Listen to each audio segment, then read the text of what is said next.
Et puis, finalement, nous avons le quatrième grand type d'homme préhistorique, l'Homo sapiens, l'homme qui pense, qui, comme ses prédécesseurs, va continuer à développer, à affiner la taille de ses outils. Et vous pouvez remarquer en fait que l'on assiste à une réelle miniaturisation des pierres taillées.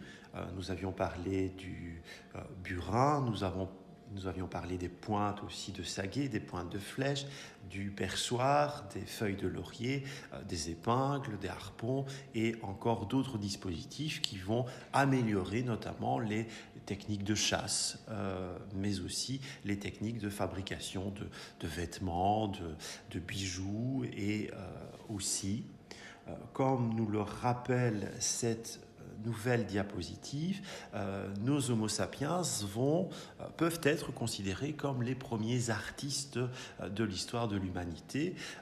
C'est à eux que l'on doit les premières expressions artistiques et je vous propose maintenant d'en voir quelques-unes. Alors nous avions déjà eu l'occasion précédemment dans les informations précédentes de ce dossier de comprendre que les Homo sapiens utilisaient notamment le burin.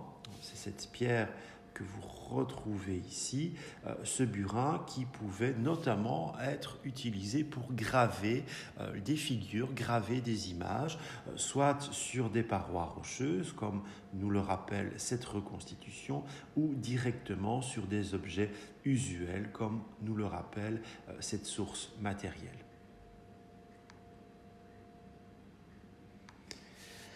L'art chez les Homo sapiens peut s'exprimer de très nombreuses manières. Souvenez-vous, cela avait déjà été évoqué auparavant, le port de parures, le port de bijoux en os, en coquillage, avec l'utilisation notamment du perçoir qui va permettre, en l'occurrence ici, de percer justement ces petits coquillages afin d'en constituer une parure. La sculpture préhistorique est aussi très intéressante. Regardez ce personnage en bois articulé qui a été découvert dans une sépulture préhistorique. Et nous avons ici une reconstitution qui tente à émettre l'hypothèse de l'articulation de cette figurine. En termes de sculpture aussi, nous avons quelques fameux exemples comme cette petite statuette représentant le buste d'une femme, on l'appelle la Dame à la capuche. Vous avez ici d'autres prises de vue de cette œuvre magistrale de la préhistoire chez les Homo sapiens, qui montre aussi tout la précision et le naturalisme, le réalisme qui s'inscrit dans cette composition, cette œuvre qui est finalement pas plus haut de quelques dizaines de centimètres. Et vous avez un autre exemple très célèbre qui se trouve ici et que l'on appelle dans les livres spécialisés la Vénus de Willendorf. Willendorf par rapport à la localité où cette sculpture préhistorique a été découverte. Donc vous le voyez une nouvelle fois sur cette reconstitution. C'est une sculpture assez petite, pas très haute, et elle représente une Vénus. Donc vous voyez, c'est une femme assez corpulente qui pourrait justement traiter de la thématique de la natalité, de la fécondité. Nous sommes finalement à l'orée de l'histoire de l'humanité et il semblerait, d'après les analyses et interprétations, que ces petites statuettes pouvaient être liées à un rituel de natalité ou de fécondité voulu par ces premiers hommes, justement parce que à cette époque, eh bien, fatalement, ce qui compte avant tout, ce sont les naissances, c'est de pouvoir pérenniser l'espèce, la communauté, le groupe.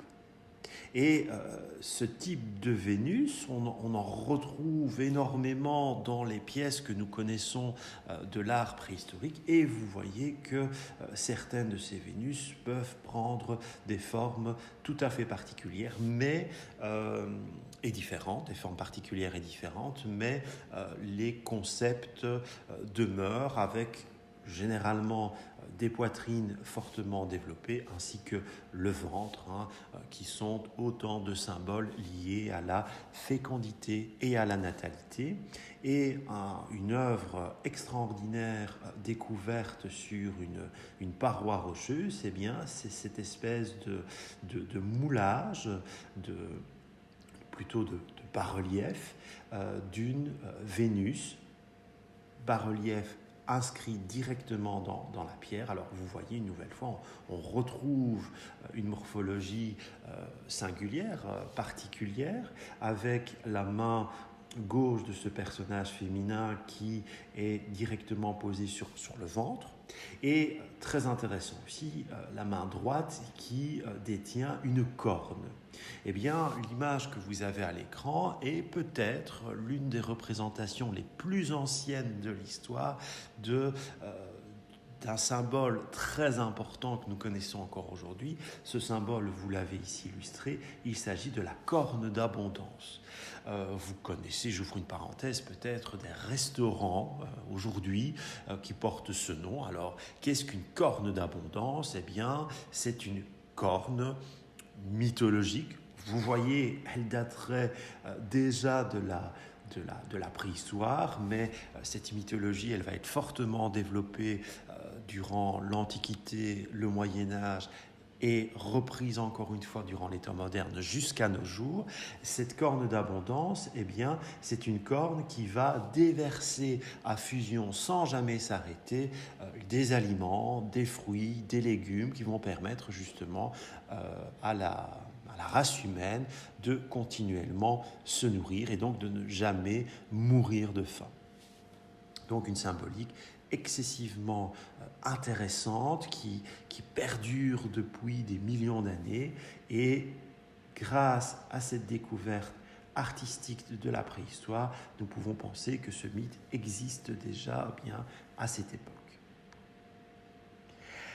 Lorsque l'on parle d'art préhistorique, on pense bien entendu aux dessins, aux figures qui vont être gravées ou peintes sur les parois rocheuses. Alors vous avez ici deux exemples de figures d'animaux, plus précisément un cheval sur cette paroi et un autre représenté sur cette autre paroi. La silhouette de ces deux chevaux qui va être gravé directement sur la pierre. On peut le penser à l'aide justement de notre fameux burin que nous avons déjà eu l'occasion de rencontrer dans cette présentation. Alors, quelle est finalement la différence entre ces deux images, deux productions artistiques de la préhistoire? Eh bien, la différence majeure, c'est la localisation de ces œuvres d'art.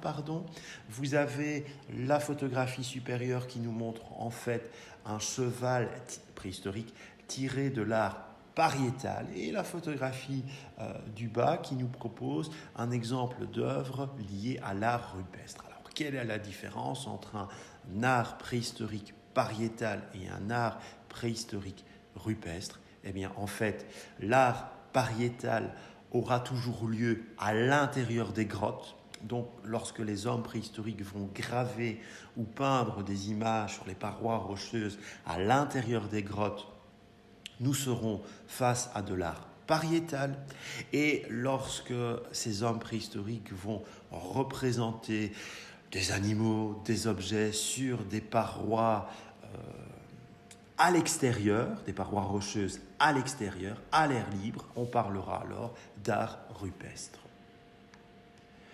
Comme je vous le rappelais à l'instant, cet exemple artistique a vraisemblablement été réalisé au burin, et sur base de la reconstitution que je vous propose ici à l'écran, eh bien, on peut également comprendre que ce bas-relief gravé de cheval préhistorique a lui aussi été réalisé à l'aide d'un burin, comme celui par exemple illustré sur cette diapositive. Et souvenez-vous, ce type de burin va permettre notamment d'assurer la décoration de certains objets usuels en travaillant une nouvelle fois par la gravure. Et donc, voici l'exemple d'un art rupestre Et voici un autre exemple. Vous voyez des dessins gravés de la préhistoire, donc sur une paroi rocheuse à l'air libre. Nous sommes une nouvelle fois face à un exemple d'art rupestre. Et cette reconstitution nous rappelle que l'art pariétal va s'inscrire à l'intérieur des grottes. Vous avez ici l'exemple que je vous montrais il y a quelques instants.